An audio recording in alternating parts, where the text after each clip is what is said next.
They said BlackBerry was dead. They said it was over. But here's what no one told you: BlackBerry didn't just lose the phone war by accident. There was a moment where they looked the future right in the face and decided to walk the other way. Imagine you're in 2007. The iPhone just dropped. You're holding your BlackBerry, proud of that tiny glowing red light that meant power, connection, importance. You're firing off emails, scrolling through BBM messages, feeling unstoppable. Everyone around you has one. Presidents, CEOs, celebrities. If you had a BlackBerry, you were somebody. It wasn't just a phone. It was a status symbol. But deep inside the walls of BlackBerry's headquarters in Waterloo, Canada, something strange was happening. The company that had built the future was quietly ignoring it. Inside one of those glass-walled boardrooms, a meeting was underway.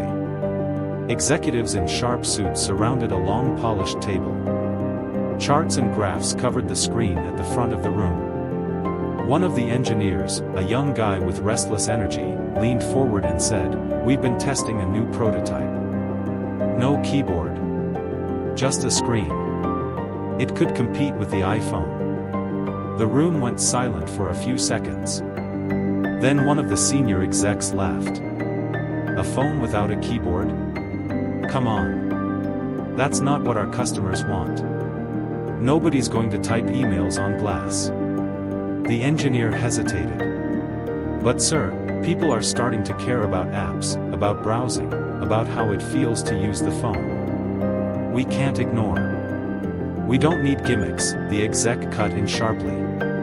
"Our customers want reliability, not toys. We're not chasing Apple." That decision, to dismiss the touchscreen, would haunt them forever. At first, BlackBerry had no reason to panic. They were on top of the world. Governments, banks, and Fortune 500 companies all relied on them. Every business executive's thumb was glued to that little QWERTY keyboard. And they believed that would never change. They thought Apple's iPhone was just a fancy gadget for kids. They didn't see it as a threat. They thought security and email would keep them safe forever. But the world was already shifting, faster than anyone inside BlackBerry wanted to admit. The phone was no longer just a device for sending emails or scheduling meetings, it was becoming a lifestyle tool. People didn't just want to stay connected anymore. They wanted to play music on the go, stream videos, take sharp photos, and download apps that made their daily lives easier and more fun. The smartphone was transforming into something bigger, a personal computer in your pocket. And while other companies were racing toward that future, BlackBerry was still staring proudly at its past victories. Inside the company, some employees could see the storm coming. They warned that the world was changing, but every time someone tried to push for a bold new direction, they were shut down. It wasn't that BlackBerry didn't have smart people. They had some of the best engineers and designers in the world. The problem was pride and fear. They were afraid that by chasing the new world, they'd lose the one that made them rich. A former product manager named Sarah still remembers one meeting like it happened yesterday. She had spent months studying user behavior, gathering real-world feedback, and tracking how younger generations were using their phones. The data was clear: people were spending less time emailing and more time browsing, streaming, and downloading apps. The writing was on the wall, and Sarah thought she was bringing good news. She walked into that meeting with confidence, laptop in hand, charts and graphs ready. "People aren't buying phones for email anymore," she said to a table full of executives. "They want entertainment, creativity, flexibility. If we don't evolve now, we're going to fall behind." The room went quiet. Her manager leaned back in his chair, a smirk forming. "Sarah, our users are not teenagers. They're professionals. They care about security, battery life, and reliability, not angry birds. But our users are changing," she insisted. "The next generation entering the workforce doesn't want to carry two phones, one for work and one for personal use.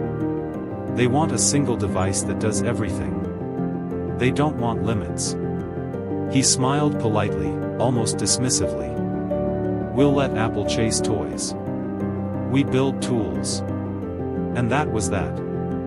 Her idea died in that room. Sarah walked out realizing that the company she loved was no longer fighting to lead, it was fighting to stay comfortable.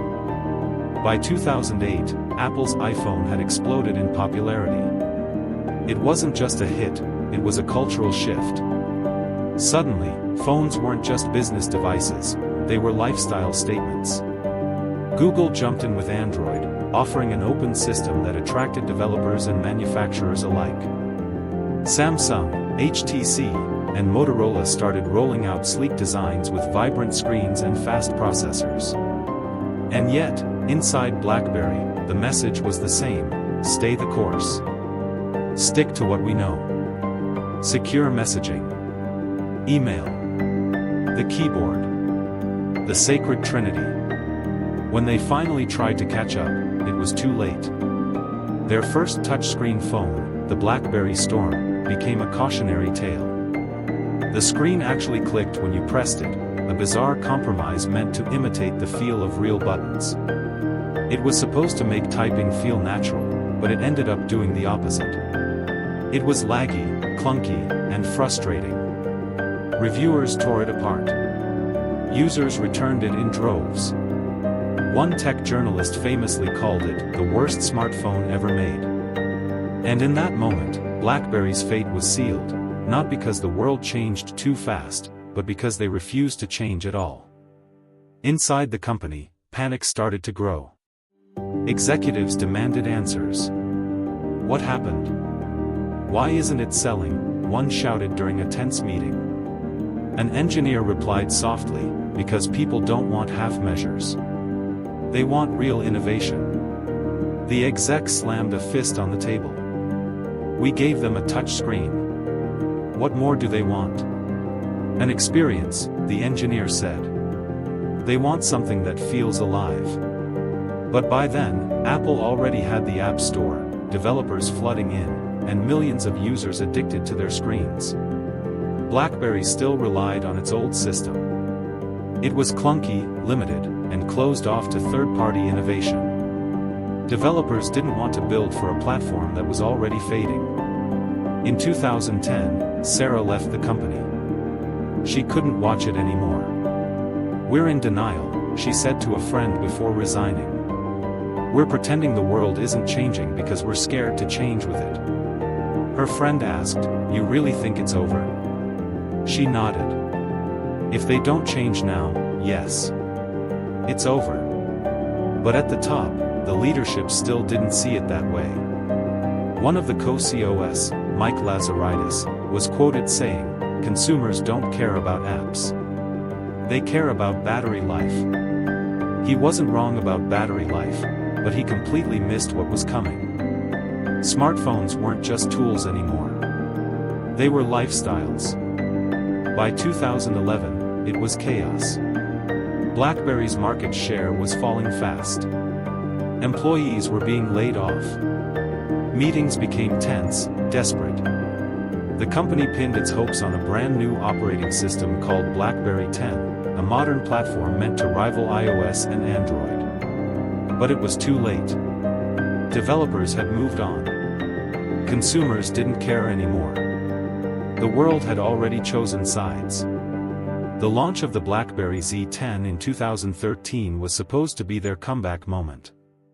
The auditorium in Toronto was packed with journalists, analysts, and employees who still believed in a miracle. When the lights dimmed, the CEO walked out and said, "Today, BlackBerry is reborn." The crowd clapped, hopeful. The screens lit up. The demo looked smooth, clean, powerful. But then came the questions. Does it have Instagram? No, but we're working on it. Does it have YouTube? WhatsApp? Not yet. The hope drained from the room. One journalist whispered, "They're done." That night, Sarah watched the live stream from her apartment. She saw the same pride, the same arrogance that once filled those meetings. And she whispered to herself, "They still don't get it." BlackBerry's downfall wasn't because their technology was bad, far from it. Their phones were durable, secure, and ahead of their time in many ways. They had features that no other phone could match back then: encrypted messaging, real-time push email, and that perfectly clicky keyboard that millions swore by. But the problem wasn't what was in their devices. It was what was in their minds. The leadership at BlackBerry believed their users would stay loyal forever. They believed their corporate dominance was untouchable, that businesses would never switch to Apple or Android. To them, the iPhone was a fad, and Android was an experiment. But they forgot something painfully simple: the people making those business decisions were human beings too. Those same executives and IT managers went home every night, saw their kids and spouses scrolling effortlessly through bright, colorful iPhones, downloading apps, playing games, sharing photos instantly, and customizing everything. They realized something: while their BlackBerry was reliable, it wasn't fun. It wasn't personal. It didn't make them feel connected. Slowly, the loyalty that BlackBerry depended on began to fade. People didn't want to just check emails anymore, they wanted to live through their phones. And that was the shift BlackBerry couldn't understand. It wasn't just about features anymore. It was about experience. It was about connection. It was about adaptability, being part of a world that was moving faster every single day. Apple and Google understood that perfectly. They didn't just sell phones, they sold lifestyles. They made devices that adapted to users, not the other way around. BlackBerry, on the other hand, was still trying to convince users that their way was the only way. By 2013, the cracks in BlackBerry's empire had turned into gaping craters. In a last desperate attempt to save itself, the company launched the BB10 operating system: sleek design, smooth performance, and a promise to bring BlackBerry back into relevance. But the world didn't care anymore. Developers ignored it. The App Store was a ghost town compared to Apple's bustling ecosystem and Android's endless options. Consumers, once fiercely loyal, had already moved on. Even executives and professionals who used to swear by their BlackBerry keyboards were now showing off their iPhones. The market had evolved, and the company that once led the revolution had become a relic of its own making. By 2015, the story had reached its quiet, inevitable ending. BlackBerry officially stopped making its own phones, choosing instead to license its name to other manufacturers. The pivot to software, cybersecurity, and enterprise solutions kept the lights on, but the spark that once made it iconic was gone. The brand that had defined mobile communication was now a memory, a chapter in tech history filed under what could have been. But here's the real twist: BlackBerry didn't die because Apple out-innovated it or because Android overwhelmed it. It died because it refused to evolve. It chose to protect what was safe instead of chasing what was next. Its leaders mistook stability for strength and loyalty for permanence. They believed that because they had once owned the future, they always would. The truth was harder: the world had changed, and they hadn't. The real downfall wasn't written in a line of code or a bad product launch, it was written in boardrooms filled with pride, hesitation, and denial. A quiet conspiracy of comfort and ego convinced them they were untouchable. They thought the storm would pass. But when the future came knocking, they didn't open the door. They stood still, and the world moved on without them. So next time you look at your smartphone, remember this: once upon a time, BlackBerry was the king. They had everything: market share, loyalty, dominance. But one small decision at a time, they gave it all away. Not because they couldn't change, but because they chose not to. And that's how BlackBerry ignored the future, and lost it all. If you want more stories like this about the rise and fall of the biggest tech empires, hit subscribe.